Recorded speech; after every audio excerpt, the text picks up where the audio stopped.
So Bonalu experience ఎప్పుడు నేను అలా అంత దగ్గరగా అంత క్లోజ్గా నేను ఎప్పుడు చూడలేదు. అండ్ ఎస్పెషలీ సెటప్ అదంతా ఎంత బాగా పెట్టారంటే ఇట్ వాజ్ మెస్మరైజింగ్.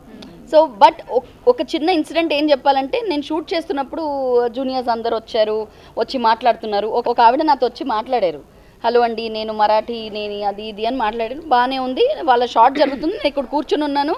డైరెక్టర్ వాళ్ళకి ఎక్స్ప్లెయిన్ చేస్తున్నారు, అమ్మ ఇలా పూనకం వచ్చినట్టు ఇలా చెయ్యాలి మీరు, like you know in that short.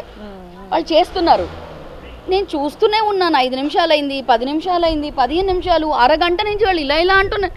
అరే వాళ్ళైనా టైర్డ్ అయిపోవాలి, డైరెక్టర్ అయినా కట్ చెప్పాలి కదా, ఆయన కట్ చెప్పట్లేదు, వీళ్ళు చేస్తూనే ఉన్నారు. సడన్గా ఏదో మాట్లాడుతున్నారు, పాటలు పాడుతున్నారు. కింద ఒక ఆవిడ నాతో మరాఠీ అని మాట్లాడిన ఆవిడ కింద పడిపోయారు. అండ్ ఐఎమ్ లైక్ ఓకే ఇది కూడా షూటేనేమో, కొంచెం కంగారు పడుతున్నాను. బట్ అవునా ఇంత బాగా యాక్టింగ్ చేస్తున్నారా, అరే న్యాచురల్గా. బట్ హాఫ్ అన్ అవర్ ఎవరు రోల్ చేయరు కెమెరా. ఆ తర్వాత తెలిసింది దట్ ఆవిడకి ఏమో నిజంగానే అమ్మవారు వచ్చేసారు అని చెప్పేసి వాళ్ళని అలా వదిలేయాలంట. సో కాసేపు వదిలేసారంట అలాగా. And what you have seen, మీరు ఒకవేళ ఆ సీన్ చూసి ఉండకపోతే మేము ఇక్కడ చిన్న క్లిప్స్ చూపిస్తాం మీకు. అక్కడ వాళ్ళు చేస్తుంది యాక్టింగ్ కాదు, దట్స్ నాట్ యాక్టింగ్. వాళ్ళు నిజంగానే ఇద్దరికి మళ్ళీ ఆ తర్వాత మొత్తం రోల్ చేశారు, అదే ఎపిసోడ్లో కూడా చూపించారు.